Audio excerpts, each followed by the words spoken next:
Prijeten pozdrav v našem decembrskem studiu. Tokrat gostimo zasavske župane in danes je z nami Tomaž Režun. Pozdravljeni. Pozdravljeni, lep dober dan. Župan občine Radeče, že v novem mandatu in sicer tudi proti kandidata niste imeli. Občinski svet vas v precejšnji meri podpira, vas je prej podpiral, vas je zdaj podpiral. Kako to ocenjujete stanje, da dejansko niste imeli proti kandidata?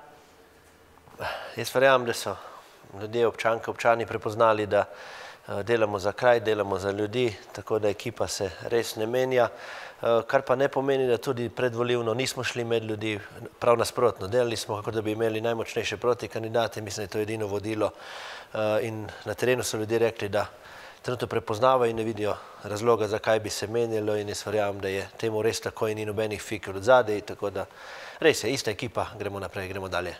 Tudi že vaše kolege sem vprašala, kaj ste storili prvi dan po volitvah, ko ste prišli v službo? Ja, glede na to, da nisem profesionalni župan, kot verjetno dobro veste, sem bil sicer ne točno ob 7, ampak kakšno minuto kasneje na delovnem mestu v papirnici. Potem pa normalno ta moj delovnik, papirnica občina je bil že v prvem dnevu, se je prepletalo, tako da čist normalni delovnik med svojimi občani. Kaj vas čaka v mandatu, ki prihaja oziroma ki se je že začel? Kaj bo novega v Radečah? Kaj se obeta? Ja, seveda je morda še malo preuranjeno govoriti vse kaj, kako, ampak sem pa ponosen. Ja, seveda najprej gremo v pripravo proračuna, ta je praktično že v veliki meri narejen, januar, februar, verjamem, da ga bomo sprejeli. V teh dneh smo dobili pa kar nekaj zanimivih projektov potrjenih strani države, Evrope, tako da... Kar bodiva konkretna, kateri projekti recimo? Tako da, evo ga, ravno včeraj smo imeli predstavitev Stara hiša za nove ideje na Jagnjanici, kjer se ta dolgoletna saga o naši stari šoli že vleče, že res leta, kako bi obnovili, no sedaj pa imamo evropska sredstva odobrena, tako da že v naslednjem letu bo dobila ta naša hiša novo podobo, z novimi vsebinami, tako da tukaj sem res vesel, ponosen. Naprej dobili smo tudi že odločbo za Ribji krog, to je na naši res prelepi trasi, ribolovni trasi ob reki Savi, na koncu za ribiškim domom se ureja in tudi pozivam naše Radečane in Radečanke, da pridejo pogledat en prelep ribnik in dobili smo novih 120 000 evrov za kompletno ureditev tega dela. Potem naprej verjamem, da bomo, tukaj se pa še bodemo z državo, na sami regiji imamo potrjeno 1,2 milijona evrov za ureditev kanalizacije v Radečah, se pravi projekt iz 95 na 98% pokritost čistilne naprave in verjamem, da bomo tudi tukaj uspešni, tako da kar nekaj projektov se nam obeta in verjamem, da bomo že v naslednjem letu, kljub temu, da je prvo povolilno, se imeli kaj poveseliti. Že sva govorila o enem zanimivem projektu, ki je sicer še daleč od realizacije, ampak gre za hotel Jadran. Kako se v tej zgodbi zadeve razpletajo? Ja, jaz nobena skrivnost, moji občani vedo, da sem se začel pogovarjati z trenutnim delnim lastnikom Jadrana, s katerim je bilo v preteklosti morda izrečena kakšna beseda preveč, ampak to ni niti nobenega problema, mi se dobro razumeva, prišla sva do pogovorov, kjer se seveda pa sedaj ne bi razkril, v kakšnih cenah se pogovarjamo, ampak ja, verjamem, da bomo v tem mandatu rešili to in to je moja velika želja, da rešim ta Jadran. Kaj pa bi bila vsebina potem?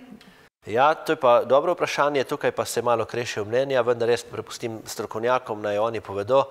Mi smo že nabavili konkretno strokovnjake, tako statike, gradbince, projektante, da gredo na Jadran pogledati in potem verjamem, da bodo prišli s pametno rešitvijo.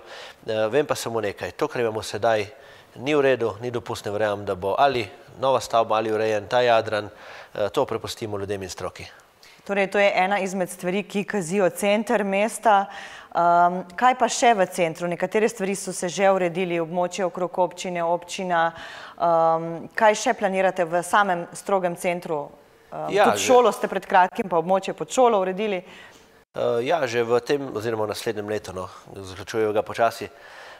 Verjamem, da bo naprej, ki smo končali projekt tam pri železnini, ta projekt pod šolo, gremo v ureditev tudi dela naprej in okrog zdravstvenega doma, to je že praktično dogovorjeno, gremo v razpis v naslednjih mesecih, tako da ta del potem verjamem, da smo zaključili. Po drugi strani pa, tako kot sem rekel, jaz verjamem, da bomo dobili kar nekaj še energetskih sanacij, tudi sama občina kliče po novih oknih, novi preureditvi, tako da veliko dela čaka, verjamem pa, da imamo lepo in ne bi se morda toliko osredotočil na center, tudi na Vrhovem, Svibnem, Jagdenici imamo kaj za postoriti, ljudje čakajo, da pridejo na vrsto in jaz sem prepričan, da bomo uspešni tudi tam. Kolesarska steza je že povezava z Sevnico, če ni, koliko še manjka, zelo malo, ne? Res je, ni povezana, če govoriva, da se ognemo glavni cesti Celje-Krško, kar je naša velika želja.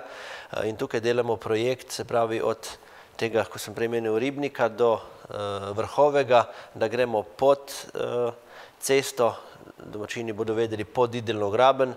Projekt bo v zimskih mesecih narejen, potem pa verjamem, da bomo prišli skupaj s Savskimi elektrarnami, s katerimi verjamem, da bomo ta projekt zaključili, da ne bom obljubil, da naslednje leto, 2020 pa sigurno bo to narejeno, da imamo povezavo in potem bojo tudi kolesari prišli na svoj račun varno predvsem. Pa se ustaviva še pri najmlajših, vrtci v Radečah. So še mesta za nove otroke oziroma je ta zdaj izpopolnjen tako kot je, bo treba širitev? Ja, tukaj se res lahko pohvalim, da moji predhodniki so poskrbeli, da imamo predvsem seveda v mandatu Matjaža, Rafke, pa tudi vseh ostalih, da imamo odlične pogoje za naše najmlajše, praktično nov vrtec, res prelep. In mi smo ena občina, katero s ponosom povem, da mi nismo do zdaj še nobenega malčka zavrnili in verjamem, da bo tako tudi v prihodnje. Res pa je, da se nam število otrok povečuje, kar je samo dobrodošlo in s 1.1., se pravi čez nekaj dni bomo imeli 10 oddelkov, tako da smo že počasi na plafonu, kar se tiče, da nimamo svojega zavoda in ta naš vrtec je še trenutno pod zavodom osnovne šole in verjamem, da bo tako tudi ostalo. Pa kako, povejte, vi ste edini zasavski neprofesionalni župan. Kako izgleda delovni dan neprofesionalnega župana? Zaradi tega nimate manj dela, ampak ste v bistvu razpeti na več koncev. Ja, sedaj mi je malo morda nerodno, ker bi bilo fajn, če bi vprašali mojo družino, katera me ne vidi, potem bi verjetno dobili hitro odgovor. Se pravi, da seveda poteka delovni dan praktično od jutra do večera. Papirnica ni zanemarljiva, seveda je ta služba odgovorna, pomembna, vemo, da ta pomeni življenje v našem kraju. Ampak hvala Bogu, to pa moram povedati, da imam tako papirnici kot na občini odlično ekipo, s katero se lahko zanesem, pridem, dam odločitev in potem sodelavci izpeljejo, kar se dogovorimo. Je pa res, da, mislim, sem enkrat štev, da sem v enem dnevu papirnica Radeče se prevodil najmanj 8-krat. Tako da hvala Bogu, da je ta bližina res kratka, da se da tako rekoč v minuti, dveh priti z enega konca ali drugega. Je pa tudi res, če pa me nujno rabijo sodelavci ali kakšen podpis, pridijo pa tudi z ene ali z druge strani do mene in tudi to rešimo, tako da lahko tudi na kontrastraneh. Torej, če se sprehodimo po Radečah, je možno, da vas tudi po 3-krat, 4-krat srečamo, ne? Ja, pa upam, da nisem nevaren na cesti. December, bolj prijeten praznični čas, prireditve, obisk raznih dobrih mož. Kako bo kaj v Radečah v tem mesecu?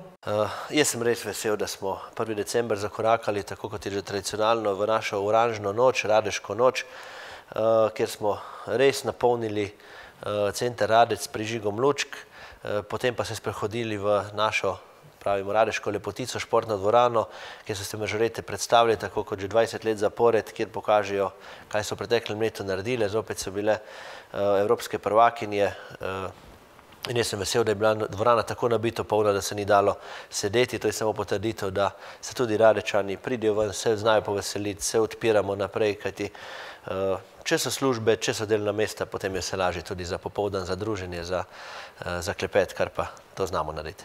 Zdaj, če govoriva že o številu Radečanov, ali se Slovenija, pač, kar se tiče natalitete oziroma kar se tiče števila prebivalcev, se izboljšuje stanje, medtem ko v Zasavju se slabša.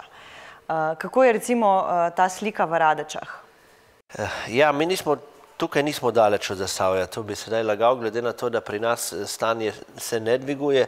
Hvala Bogu, opažamo pa trend, da nam ne upada. Konkretno v teh dneh, ko je prišel izračun za poprečnino, število prebivalcev krat številka, ki nam je država odmeri, smo na številki -13 za nazaj. Tako da 13 ni neka alarmantna številka.